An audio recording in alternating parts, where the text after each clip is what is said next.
not just hurting. We're angry. This week we're mad. On KSL Plus. This shouldn't have happened. Heartache and hate at a grocery store in Buffalo, New York. You know, we have a problem here. Where a gunman opened fire. Took away my mother and my best friend. How dare you? Shooting 13 and killing. How dare you? 10 people. This needs to be fixed. I'm Matt Rascone, and this week we dive into what we know about the motivation for this attack, plus a conversation with a state representative about the laws and resources in place to help prevent a similar situation from happening in Utah.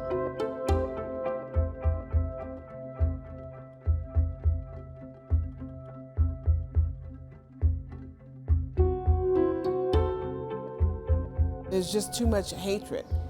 And so I think what people need to do is stop and take a look at what they're doing and how they're treating people, and making sure that they can say, I want to treat everybody the way that I want to be treated.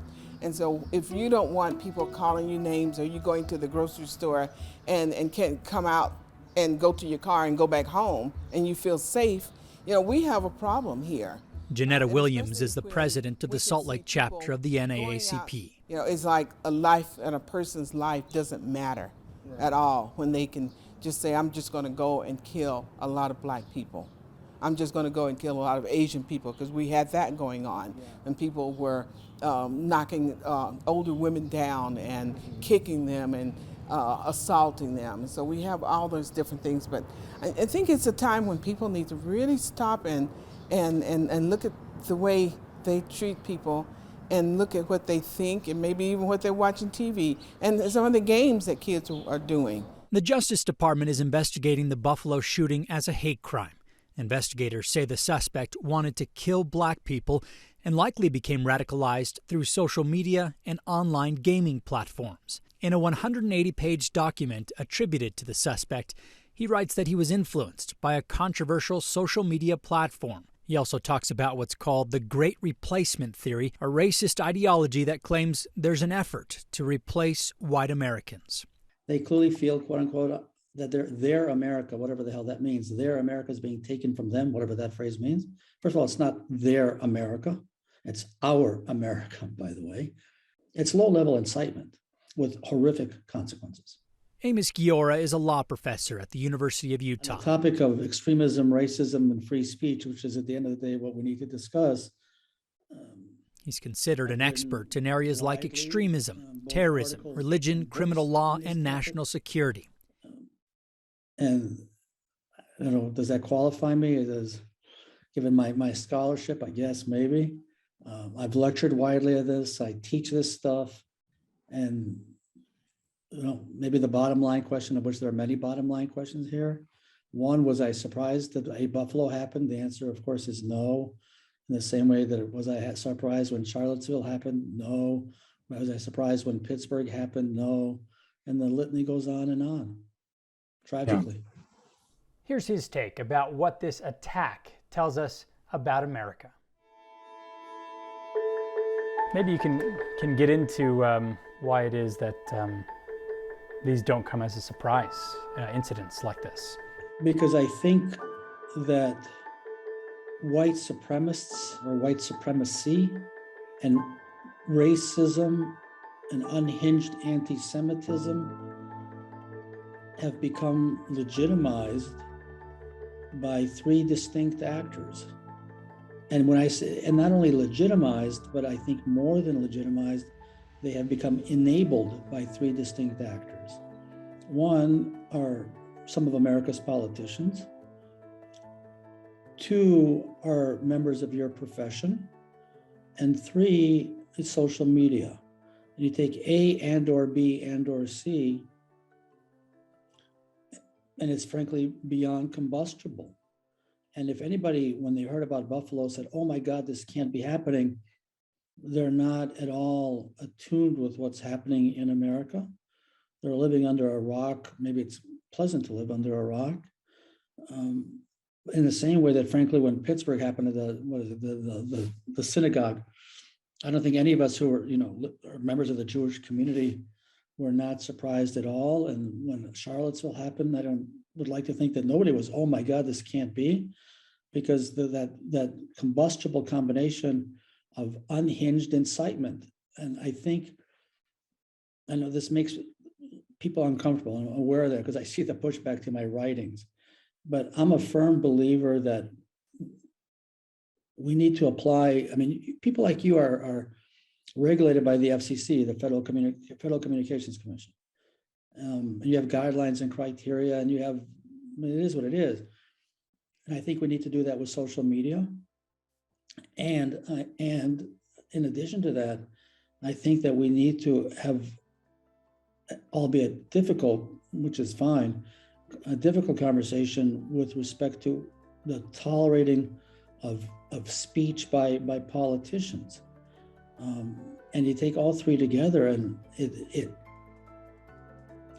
I think maybe the most disheartening thing about Buffalo, above and beyond the terrible tragedy, 10 people killed, is that nobody who follows the news in America should be surprised. And that's a terrible thing.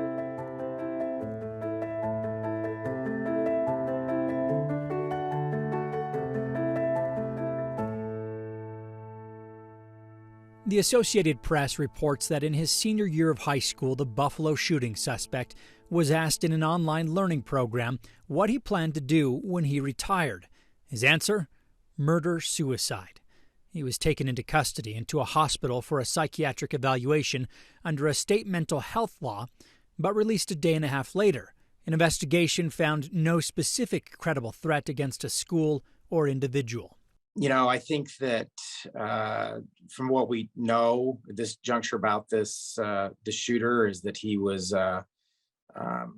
clearly not thinking straight and had been hospitalized previously. And so it's difficult to assess what was going through his mind. I think the best takeaway is that if we see somebody who is either in writing or online or verbally expressing, such hatred towards other groups or institutions, that should be a warning sign that there may be more going on inside that person's mind than just, bad feelings. There may be something, medically wrong with them, and that they need help, and that steering them towards that help and asking others for, ways that person can be helped is one of the best things that we can do, because ultimately we can't, control that person's thinking. But if it's some sort of a cognitive error due to an underlying mental illness, we can, definitely help, direct resources towards those types of individuals.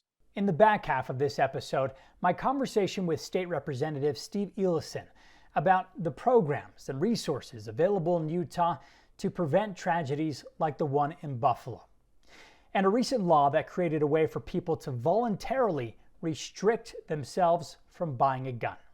The Utah legislature last year passed a bill that allows individuals that may be experiencing a mental health crisis to put their name on the no purchase list for firearms.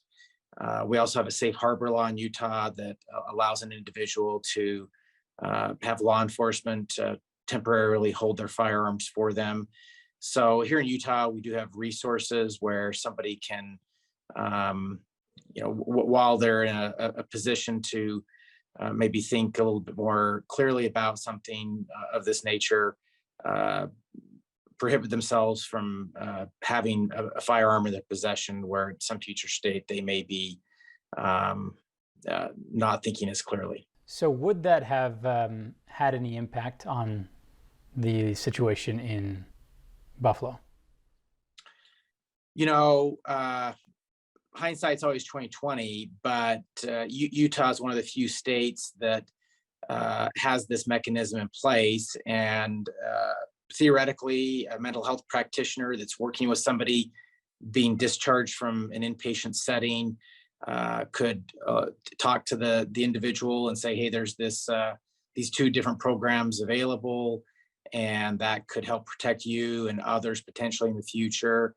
And let them know that that's an option available for them. It's similar to maybe a friend saying, hey, I know you're going to be drinking tonight. If you let me hold your keys, then when you're to a point where you may not be thinking as rationally, you won't be put in a potentially dangerous situation. Is a person with mental health issues able to make those decisions? Yes, because mental health issues can just like, maybe asthma can flare up at different times. And just like somebody who may drink too much on a Friday night, they can plan in advance that, I probably shouldn't be planning to drive myself home if they're, planning to be at an establishment serving alcohol, and they can, take those steps in advance to protect themselves and others. There's a significant amount of Americans that are currently suffering from mental health issues, and only a very, very small percentage of individuals that have a mental illness may have violent tendencies.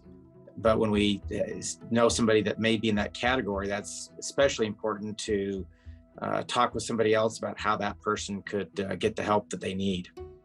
This bill last year was not, it was not considered a red flag law. Is that right? That's correct. Yeah, that's where somebody else can say we have concerns, and then without any sort of due process, they take the person's firearms away from them. And this was a voluntary situation where the individual could say, I know at times in my life when I'm not thinking rationally, it'd be best if I don't have access to a firearm. And this helps facilitate restricting them during those periods. Yeah.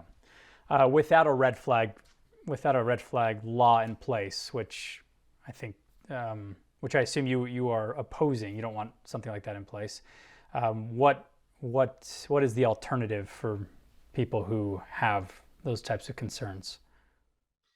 I think if an individual has a friend or family member that's experiencing either suicidal or homicidal ideation, even both, that those issues need to be addressed, and they need to feel an obligation to help get that person into treatment, get them evaluated. They can always call the Utah Crisis Line, 1-800-273-TALK, talk with a crisis worker day or night about what they've seen or heard, and get recommendations on how they can potentially get that person evaluated. We have mobile crisis outreach teams that could come to that individual's location and do an assessment. We have a number of crisis receiving centers where a person could be evaluated. And so I think that other than just protecting that individual from themselves, these steps could help, protect society at large. If people see something and then say something to, a professional about what they can do. Is the law accomplishing what it intended to do? I've been told that individuals have started to utilize the option of putting their name on the no purchase list, as well as the safe harbor law that allows their firearms to be held temporarily by law enforcement. So we know that it's working, but I think there's a lot of other people that may want to participate in the program if they knew about it.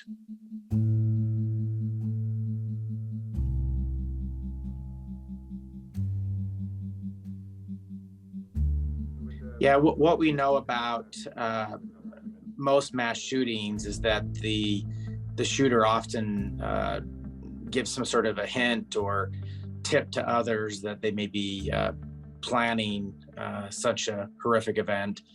And the Safe UT app that's been implemented in every public school in Utah, including our system of higher education, allows students and parents to anonymously report safety threats to the school administrators and the individuals that operate Safe UT.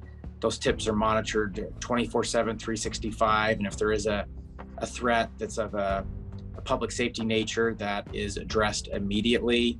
In the past 12 months, we've had almost 400 tips of that nature, many of those involving weapons.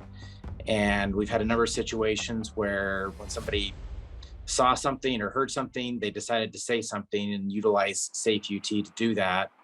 and about once a week, or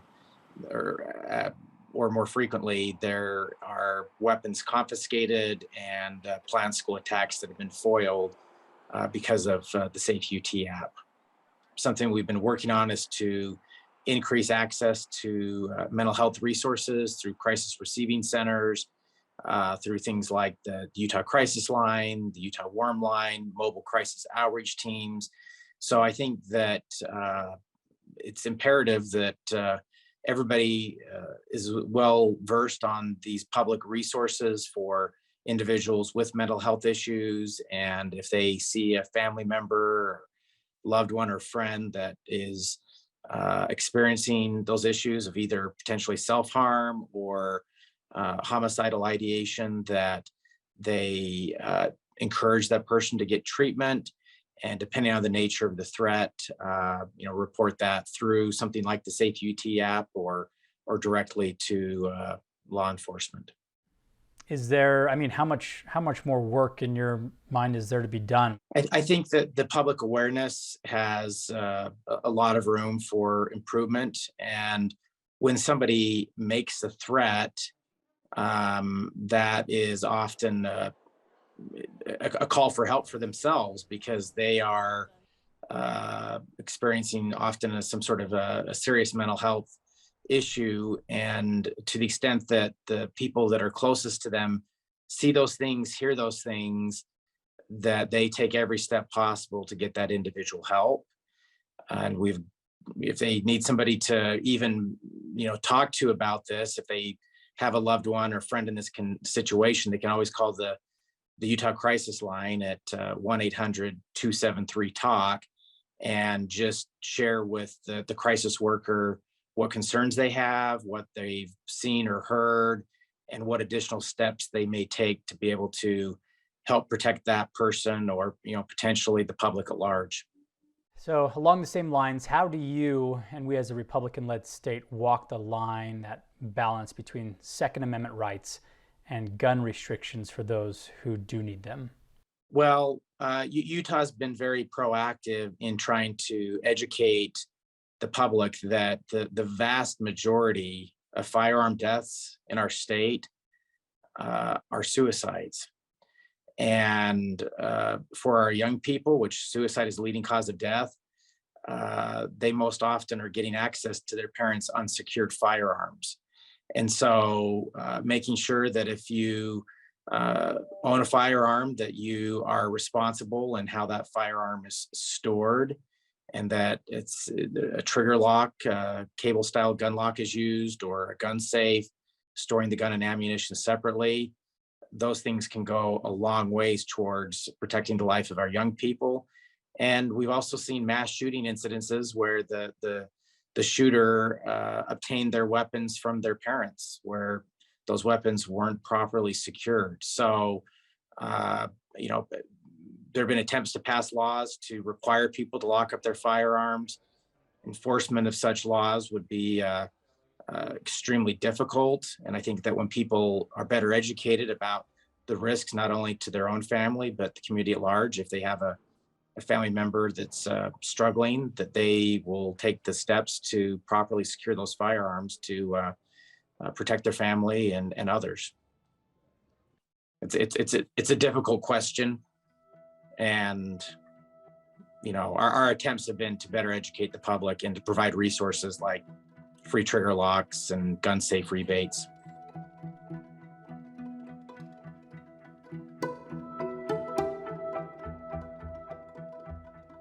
You're right. Every time this happens, there's a call for action depending on somebody's political ideology. I hope you sense what I tried to focus on is that there are resources out there for people to utilize: Crisis Line, Warm Line, Safe UT, MCOTS. And so, I'm hoping the story can be practical from the perspective of, hey, here in Utah, we've taken a lot of steps to make these resources accessible to people in need. We just need greater awareness of those resources, because there's no easy answers to these issues.